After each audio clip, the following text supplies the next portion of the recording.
মানুষের জীবন কখন কোথায় কোন দিকে নিয়ে যায় আল্লাহ তাআলা ছাড়া কেউ বুঝতে পারে না। একটু আগেও যেটা কল্পনা না করেছি সেটাই কিন্তু বাস্তবে রূপান্তরিত হয়।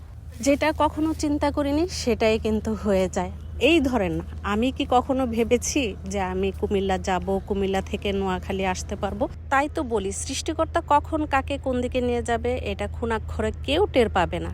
আমার জীবনে কখনো কোনো কিছু কল্পনা করে ভেবে চিনতে হয়নি, সব কিছুই হয়েছে হুট করে হয়েছে। তাই মহান আল্লাহ তাআলার কাছে আমি হাজার লক্ষ কোটি বার শুকরিয়া জানাই। শীতের সকালে গ্রামের এই সৌন্দর্য কল্পনাকেও হার মানাবে। এই যে দেখেন, শীতের সকাল, পুকুর ঘাট, সেই সাথে গাছ গাছালি চারিদিকে। আর সকালবেলা এখানে চলে আসছি হাত মুখ ধোয়ার জন্য। এই শীতের সকালে পানি প্রচণ্ড ঠান্ডা থাকে পুকুরের, এটা আমরা কম বেশি সবাই জানি।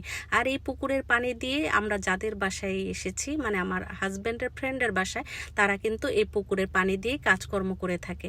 আসসালামু আলাইকুম, আশা করি সবাই ভালো আছেন। আলহামদুলিল্লাহ, আমিও আপনাদের দোয়ায় ভালো আছি। বললাম না, শীতের সকালে পুকুর ঘাট থেকে হাত মুখ ধুয়ে এসে দেখি আমাদের জন্য খেজুরের কাঁচা রসের ক্ষীর রান্না করা হচ্ছে। তাই দেখে অবাক হয়ে গেলাম যে এত সকাল সকাল তারা সবকিছু আয়োজন করে ফেলছে। আর পুকুর ঘাটে আবার ফিরে যেয়ে দেখি হাঁসগুলো কি সুন্দর করে খেলা করছিল, সেই সাথে ডুব দিয়ে হাঁস গোসল করছিল। এটা আমি আসলে কখনো দেখিনি, আর দেখিনি বলতে আমি কখনো ওইভাবে খেয়াল করিনি।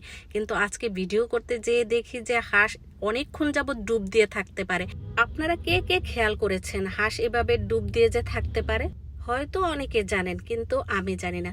এবার বলি, আমরা নোয়াখালী কোথায় এসেছি আর কোন গ্রামে এসেছি। হয়তো এত ডিটেলসে বলতে পারবো না, কিন্তু আমি এতটুকু জানি যে সোনাপুর আলেকজান্ডার, আর গ্রামের নাম হচ্ছে রামদয়াল গ্রাম। আমার যদি কোথাও কোনো ভুল হয়ে থাকে আমাকে শুধরিয়ে দিবেন। আর এই যে সকালবেলা কিন্তু আমরা ঘুরতে ঘুরতে চলে যাচ্ছিলাম যে একটু মেঘনা নদীর পাড়টা ঘুরে আসি। তো মেঘনা নদীর পাড় ঘুরতে যেয়ে আমরা যেখানে যাচ্ছিলাম সেখান থেকে অনেক দূর পর্যন্ত পায়ে হেঁটে যেতে হয়। তো এত দূর পর্যন্ত আসলে পায়ে হেঁটে যাওয়া সম্ভব না।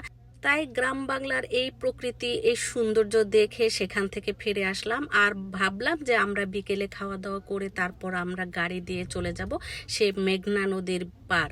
তো যাই হোক, আমরা আবার ফিরে আসলাম বাড়িতে, মানে এই যে আমার হাজব্যান্ডের ফ্রেন্ডের বাসা। তো এই বাসায় এসে তারপর তাদের সাথে সকালে নাস্তা করলাম। তো এখানে বসে বলছিলাম যে সকালে আসলে ভাবছিলাম যে এদিকে অনেক শীত পড়বে, কিন্তু তেমন কোনো শীত ছিল না।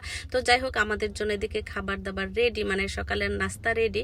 সকালের নাস্তায় যা যা ছিল তা আপনাদের সাথে শেয়ার করলাম। আর এই যে আগের দিন আমরা যেদিন আসছিলাম সেই দিন আমাদের রাতে কি কি প্রথমে নাস্তা দেওয়া হলো সেগুলোও শেয়ার করলাম।